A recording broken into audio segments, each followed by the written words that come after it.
Good morning children. आज हम लोग हिंदी 1 में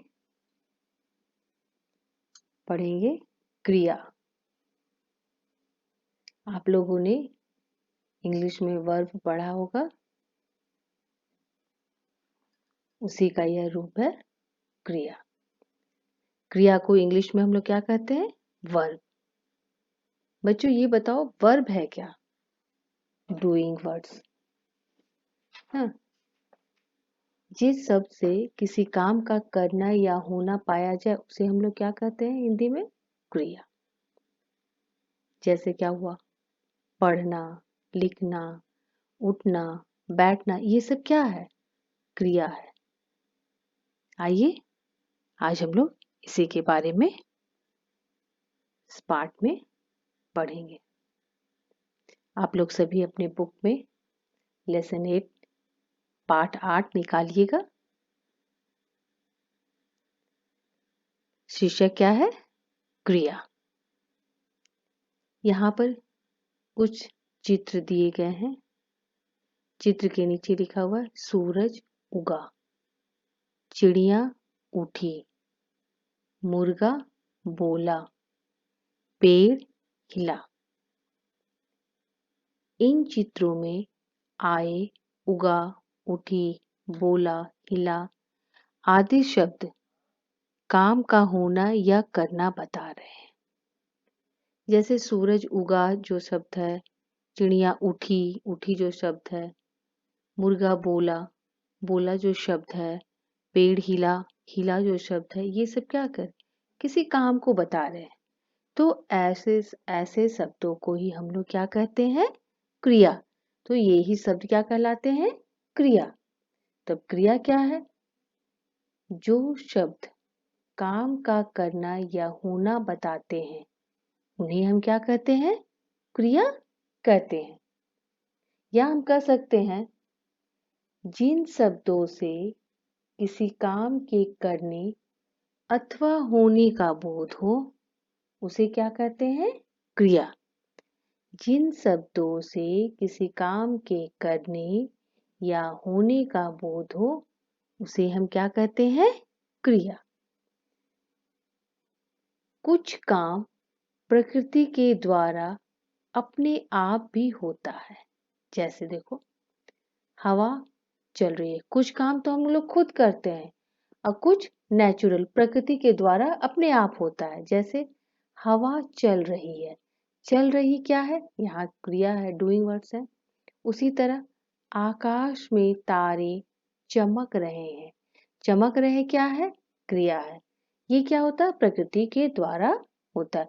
तो कुछ क्रिया हम खुद करते हैं और कुछ प्रकृति के द्वारा अपने आप होता है।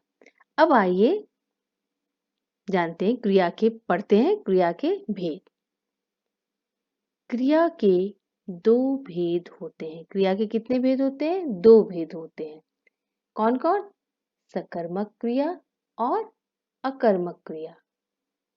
नाम से ही लगता है सकर्मक मतलब जिसके साथ कर्म जुड़ा हो, वैसी क्रिया को हम लोग क्या कहते हैं? सकर्मक क्रिया। अकर्मक जिसके साथ कर्म नहीं जुड़ा हो वो क्रिया क्या कहलाती है? अकर्मक क्रिया। अब आइए अलग अलग पढ़ते हैं। पहला क्या है भेद? सकर्मक क्रिया। यहाँ चित्र में क्या दिख रहा है? यश जिलेबी खा रहा है, रीना सितार बजा रही है।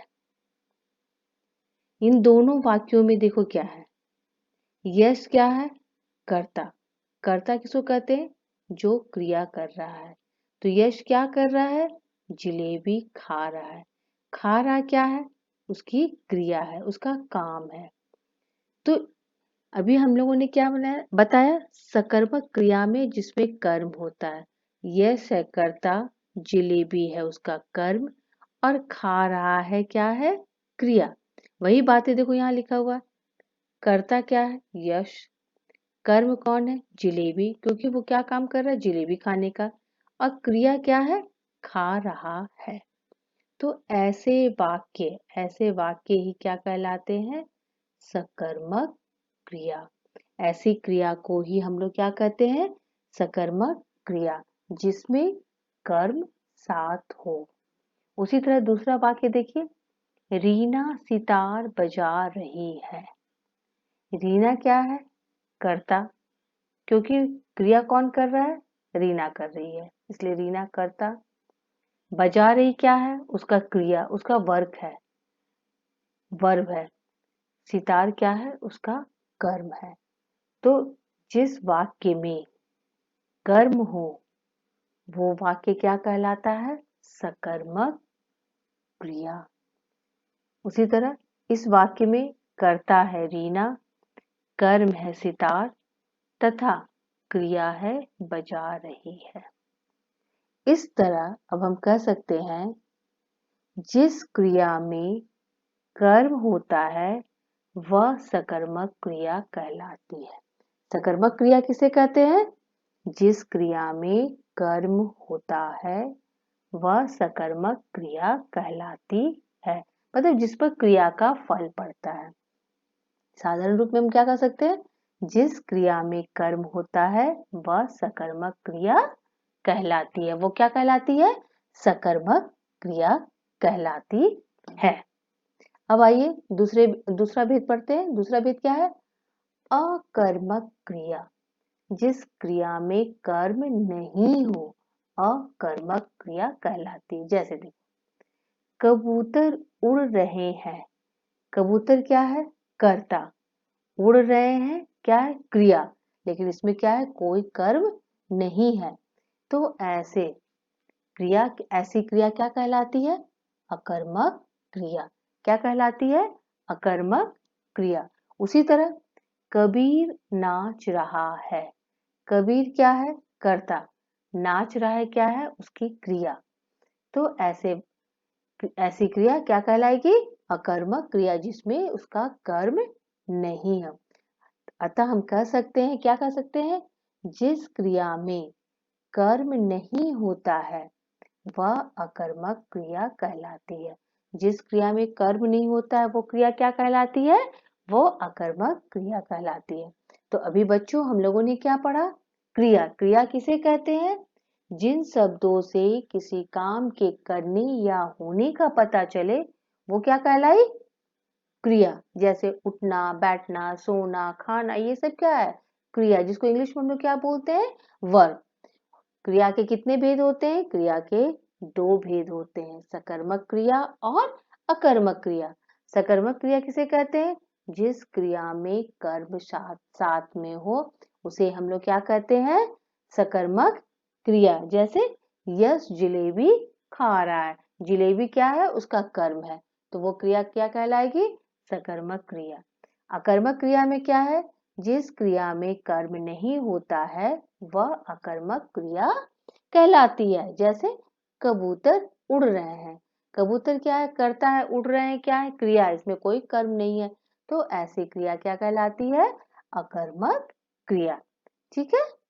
अब आगे आइए देखते हैं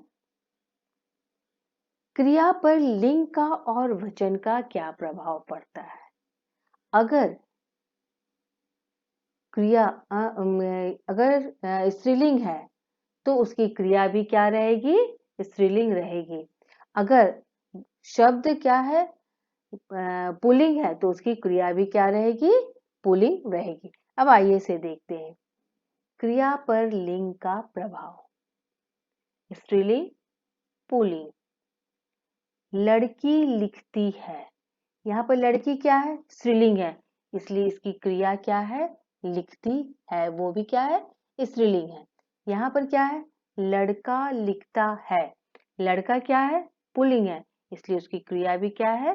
पुल्लिंग है। वही चीज यहाँ पर लिखा हुआ है। यहाँ लड़की स्त्रीलिंग शब्द है, इसके लिए लिखती क्रिया शब्द आया है। लड़का पुल्लिंग शब्द है, इसके लिए लिखता क्रिया शब्द आया है। अगर शब्द स्त्रीलिंग होगी तो उसकी क्रिया भी क्या होगी? स्त्रीलिंग होगी। अगर शब्द पुल्लिंग होगा तो उसकी क्रिया भी क्या होगी? पुल्लिंग होगी। उसी तरह अगर एक वचन रहेगा तो उसकी क्रिया भी क्या रहेगी? एक वचन रहेगी। अगर बहुवचन रहेगा तो उसकी क्रिया भी क्या रहेगी? उस शब्द की क्रिया भी क्या रहेगी, बहुवचन रहेगी। जैसे लड़की भाग रही है, लड़की क्या है, एक वचन, इसलिए क्या है यहाँ पर क्रिया भाग रही है भी क्या है, एक वचन है। उसी तरह लड़कियां भाग रही है, ये क्या है, बहुवचन का सेंटेंस है। लड़कियां क्या है, बहुवचन, इसलिए इसकी क्रिया भी क्या हो जाएगी, बहुवचन। इसलिए हम लोग है नहीं लिखेंगे, क्या लिखे, हैं, बहुवचन लिखे हैं। जैसे यहाँ पर देखो, यहाँ पर है एक वचन में क्रिया शब्द है आया है तथा बहुवचन में है शब्द का प्रयोग आया है। संज्ञा शब्द यदि एक वचन होता है तो क्रिया रूप भी उसी के अनुसार एक वचन होता है। अगर शब्द एक वचन है तो उसकी क्रिया, अगर संज्ञा शब्द एक वचन है तो उसकी क्रिया भी क्या रहेगी, एक वचन रहेगी। अगर संज्ञा शब्द बहुवचन है तो उसकी क्रिया भी क्या रहेगी, बहुवचन रहेगी।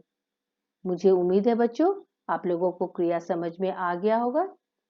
आप लोग इसे पढ़िएगा और क्रिया के भेद तथा क्रिया की परिभाषा याद करिएगा। धन्यवाद।